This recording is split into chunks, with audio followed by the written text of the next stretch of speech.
How's it going, everybody? Feels bad here. Alright, so we're at the trade deadline here, and we're looking like a real competitor here. And today, I said I feel like we weren't going to make a big trade because I said, I felt like this team, we didn't really have any acquisitions to give up. I didn't really feel like it. Well, I had a kind of a change of heart after seeing this trade pop, well, not necessarily pop up, but when I was skimming through, scouting before this video. And one name that really caught my eye was Evgeny Dadonov. Now, I also do want to point out before I get into Dadonov that I did see something interesting too, but I just didn't think it would help us. Brandon Point has not signed. And while I was pre-scouting, I kind of tested what we would give up to trade for him, and we wouldn't be giving up that much to trade for him. However, we couldn't use him this year because it's past the deadline, so we couldn't sign him, and we'd be losing a core player that would help out our team grow. So it's not worth it because then this year's it's just like you're kind of throwing this year to the wind. With Dadonov, which is nice, is that he's more of a rental. 1 year left at $4 million, 86 overall sniper. 2BC's favorite player, Evgeny Dadonov. Definitely has a good shot, good offensive awareness. I definitely think this player could help us out and really take us from a contender to a champion caliber team. Now, they aren't asking for much, and his trade value isn't that much. Listen, buddy, I have never pronounced your name right, so I'm just going to call you X, and X is about to be traded right now. Mainly because I can't pronounce his name, and I do think we have better centers right now. I don't think we need another center. Max Jones, I kind of want to keep. And we kind of need to get rid of a roster player to free up some space. So if I could go to the right thing, that would be nice. I am thinking about getting rid of Sarsnick to help with the cap situation. Well, not really help with the cap situation, but fill up. Because someone's going to be taking... I can't speak today. I really can't speak. Dadonov is going to be taking a roster spot. So someone needs to go for him to fill in a roster spot. They're still asking for more. I'm not there yet. I was thinking of getting rid of the second. Not this year, not next year, but the year after. So 2 years from now. This may go through. Alright, let's see. So, Dadonov, who is an excellent sniper for this team to really help us score in the playoffs, was something that we couldn't do last year. For X, Sarsnick, and a second for 2 years from 2 years 2 years into the future. Will this go through? No, it does not. So, I guess Sarsnick's staying. I did test this out, and it looks like we have to give up a little bit more, which is unfortunate. I would like to get rid of Sarsnick to fill up that cap space. Because, he is taking 1.25 mil. And we need someone to fill up that roster space. But it does look... No, it wasn't VV. It was not VV. We're keeping VV. It is Oliver Killington. I do think we have enough defensemen at this point in time. I think our defense is okay at this time. Because you have 1, 2, 3. He's not staying very long. I am going to give him this last run, but unfortunately he's getting traded after this year. He's just older, and I want to get something back for him because he has good trade value. It would be nice for him to retire here, but it's just not cost efficient. 6.75 is a lot of cap. You could do a lot of stuff with that money. His trade value is slowly dropping down, but I do think I owe it to him to have this last run for him. So then Hammond, Jussi Valimaki, Gravel, I know, Gravel. It's like, why are we keeping Gravel and getting rid of Killington?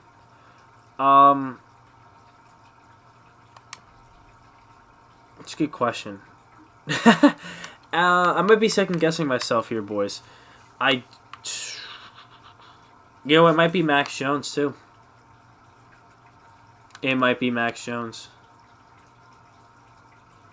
Yeah, it's gonna be Max Jones too. So X and Max Jones. Okay, or just don't show up. Max Jones is cool. So X and Max Jones and a second from 2 years for Dadonov. That might be too much. Let's see if he could do it for a third. I still want to do it in that year though, because I just don't want to. We don't have a lot of picks here, so I want to go a little bit further. Not too far though, because it's kind of cheesy. So a third Max Jones X for Dadonov. Will it go through? And it does. Okay. It sucks that we lose those prospects, and I think those are the same two prospects we got from Anaheim at the beginning of the franchise, so I really put them to good use, didn't I? So I'm going to go edit the lines, and then I will show you what I come up with. Okay, we are back. So obviously I wanted to keep the first line together. I mean, it just makes sense. The second line was doing poorly, just to show -12, -13, so I definitely want to split that up. So we have James the Real Deal Neal, Backlund, and Evgeny Dadonov. Now, the reason why I want to... the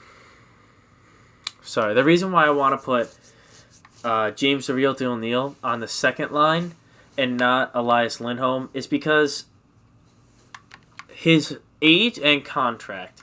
So, he is 32. He still has 4 years, so I will want to get the most out of his contract before I have to trade him. And Elias Lindholm's only 25. If he complains about ice time 1 year, he'll be fine the next. So that's that. Also, on a side note, it's also because James the Real Deal Neal produces in the playoffs and has, like for us in the past, and I hope he continues this postseason if we do make it in. As far as power play goes, we have Johnny Hockey, Sean Monahan, and James the Real Deal Neal. The reason why I didn't put Dadonov on the first power play is because I wanted to split up two snipers and Johnny Hockey and getting Dadonov onto two different power play units. And the reason why I moved Marner down is because I want a playmaker to help out Dadonov with scoring. And I just think that James the Real Deal Neal could be the big, strong guy in front. That's kind of how I imagine that power play to run. So that's as far as the lines go. I mean, there was nothing really else. We are listed as a champion now, which is nice. But again, with the bottom line, it was just moving people down. And then I did move down Alan Quinn into the AHL just to help them out a little bit. So let's get to the end of the season and kind of see where we stand. I know you guys know that I don't like to sim all the way because I just run out of things to talk about, and it gets annoying hearing my voice.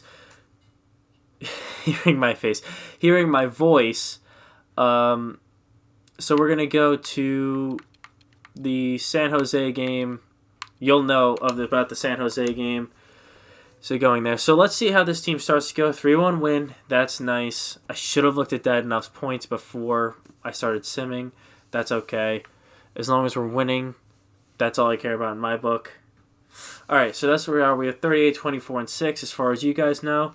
I'm now going to go sim to the end of the year, and I will catch up back with you. Okay, so here we are at the end of the season. We are 49, 27, and 6. That is definitely respectable. I think we'll make the playoffs. We actually did go on a absolute tear, a 7-game win streak here. That is what really kind of pushed us over the edge into the playoffs. Now let's see what spot we finished in. Again, I'm assuming we made the playoffs. We did. We actually won the division, and Johnny Gaudreau, 35 goals, 45 assists, and 80 points in 82 games. That is almost point per game. I'm very proud of Johnny Gaudreau.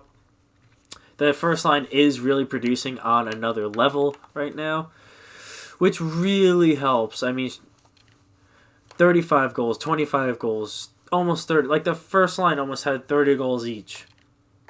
which is insane. You know, that first line is just tearing it up. I really like the dynamic between the three of those players. James O'Neil, 21 goal a year and 23 assists. That is respectable as well. Bachland, almost 20 goal and almost 30 assists. And then Dadonov, I don't know what your points are before, but 30 goal a year, 34 assists, definitely respectable for the man. Thomas Vanek grew in overall because he almost had 20 goals and 23 assists. Janikowski had 16 goals and 36 assists, so everyone is producing on the Calgary Flames. And then Elias Lindholm's 14 goals and 27 assists. Oh my god. Plus minus on the fourth line? Actually not negative? Oh my god, it's a freaking Christmas miracle came a year early. Alright, so then we look at Martino Dano's last year. Yeah, his production has definitely dropped over the years. I mean, he's an old man now. He's an old man. Noah Hannafin, solid year. TJ Brody, solid year. Travis Hamonic. You know, not much I expect. Gravel with the 1 assist. And then let's look at our attendees. Okay. It's okay. Good thing we only have you for 2 years, but it's okay. It's not that terrible save percentage. And Gillies actually did bring it up. As far as the AHL goals, I don't really think we have anyone that important down here that we're waiting on. No, like, prospects really or anything. I mean, he's a prospect, but it's just kind of mainly a lot of whatever. Killington is really who we care about.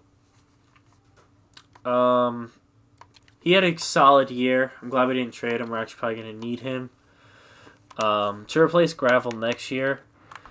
Radich and Parsons. Radich actually had a good year. All right, good for the kid. He's not really a kid. He's 27 now. So let's see who we're up against, and then I'm going to call the video. So, really don't know who we're going to go up against. I hope it's not the Legacy of Failure again, because they make us look like the freaking Legacy of Failure. Oh my god. Are we going up against all of the Legacies of Failure? Jeez. Alright, well. We're going up against the St. Louis Blues. I kind of want to... We'll touch upon what their team looks like in the next video.